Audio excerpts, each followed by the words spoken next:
வாங்க நண்பர்களே, எல்லாரும் ஒன்றாய் போலாம். முயற்சி திருவனையாகும், முயன்றால் சாதிக்க முடியும். எங்க நம்ம போறோம்?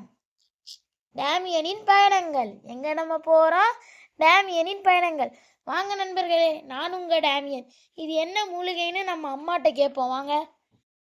இது என்னம்மா தலைகீழா பூ பூத்திருக்கு? இது கன்னடால இலை மாதிரி இருக்கும்லம்மா. கன்னடா இலை மாதிரி இருக்கு. இது என்னதுமா? கன்னடா இலையாடா? அது என்னடா கன்னடா இலை? கனடா. ஓ, கனடா. கனடா நாட்டினுடைய அந்த கொடியில இருக்கிற இலை. பரவாயில்லையே தம்பி, இது ஒரு மாதிரி தலைகீழ பூத்திருக்குல்ல? ஆமா. ஒரு மாதிரி எப்படி இருக்கு? ஒரு மாதிரி மணி மாதிரி இருக்கு. மணி மாதிரி இருக்குல்ல? இதுக்கு பேர் வந்து என்னதுன்னா மணி துத்தி. இதுக்கு பேர் என்னது? மணி துத்தி. மணி துத்தி. மணி துத்தி. இங்கிலீஷ்ல இதுக்கு பேர் என்ன அப்படின்னா கிரேப் லீவ்ட் மெல்லோ.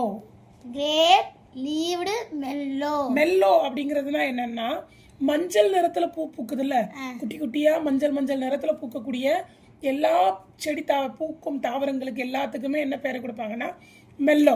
இதுக்கு ஏன் கிரேப் லீவ்டு? திராட்சையில இதே மாதிரிதான் இருக்கும், அதனாலதான் இதுக்கு கிரேப் லீவ்ட் மெல்லோ. அம்மா, அப்ப சன்ஃபிளவருக்கு என்ன பேருமா? ஏண்டா இல்ல, மஞ்சள் கலர்ல இருக்கிறதெல்லாம் மெல்லோன்றீங்க, அப்ப சன்ஃபிளவருக்கு? சன்ஃபிளவர் வேற செடிமா. இது இந்த தரையோட ஒட்டி இருக்கக்கூடிய தாவரங்களுக்கு இந்த இது துத்தி, குறுந்தட்டி, அரிவாள் மனை பூண்டு, இந்த பூவெல்லாம் இதே மாதிரி மஞ்சள் கலர்ல ஒட்டி அழகா பூத்திருக்கும். சரி, இதனுடைய அறிவியல் பேர் பாத்துருவோமா? ஹைபிஸ்கஸ் உட்டிஃபோலியஸ். ஹைபிஸ்கஸ் உட்டிஃபோலியஸ்.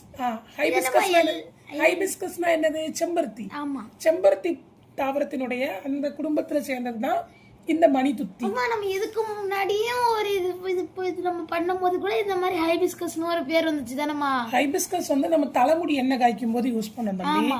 சரி, இந்த தாவரத்தினுடைய பயன்கள் பாத்துருவோமா? கல்லீரல் சம்பந்தப்பட்ட நோய்களுக்கு மிக அருமையான தாவரம். இதனுடைய இலைகளை நம்ம எடுத்து டிகாஷன் டீ மாதிரி போட்டு குடிக்கும் பொழுது கல்லீரல் சம்பந்தப்பட்ட நோய்கள் பெருவாரியா குறையுது. வயிற்று சம்பந்தப்பட்ட வயிற்றுக்குள்ள அல்சர் இருக்கும் இல்லையா, வயிற்று புண்ணு, அது குறையுது. நீரிழிவு நோயை கட்டுப்படுத்தக்கூடிய தன்மை இதுக்கு இருக்கு. வீக்கத்தை குறைக்கக்கூடிய தன்மையும் இருக்கு. லீஃபை நல்லா இலைய அரைச்சி அதோட பேஸ்ட்டை நம்ம மேல அப்ளை பண்ணும்போது, புண்களுக்கு மேல அப்ளை பண்ணும்போது புண்ணு சீக்கிரமா என்ன ஆகுது? அம்மா, அப்ப வலி குறையும்ன்றீங்கல்ல, அப்ப வலி குறையிறதுக்கு நம்ம பேஸ்ட் மாதிரி அரைச்சு போட்டா சரியாயிரும்? சரியாகுது. சரியா? அதுக்கப்புறம் இதுல முக்கியமா இதோடைய ஆன்டி பாக்டீரியல் ப்ராப்பர்ட்டிஸ், அதாவது பாக்டீரியா தொற்றுக்கு நேர் எதிரான தன்மை கொண்ட தாவரமா இது இருக்கு. இதோட பூ பாக்குறியா தம்பி? அப்படி அழகா பெல் மாதிரி இருக்கும். அதனாலதான் இதுக்கு பேர் வந்து என்னது? மணி தொத்தி. இன்னொரு இதுல ஒரு நல்ல விஷயம், இதோட வேற எடுத்து எண்ணெய் காய்ச்சி தலைக்கு தேய்ச்சோம்னா முடி நல்லா வளரும். இலைகளை டிகாஷன் மாதிரி யூஸ் பண்ணி இருமல் மருந்தா நம்ம பயன்படுத்திக்கிடலாம், இருமலுக்கு குடிச்சுக்கிடலாம். ஒரே தாவரம், நிறைய பயன்கள். முக்கியமான பயன் கல்லீரலுக்கு உற்ற பாதுகாவலன் யாருன்னா இந்த மணி துத்தி. துத்தி வேற, மணி துத்தி வேற. Thank you. Like, subscribe, share and comment.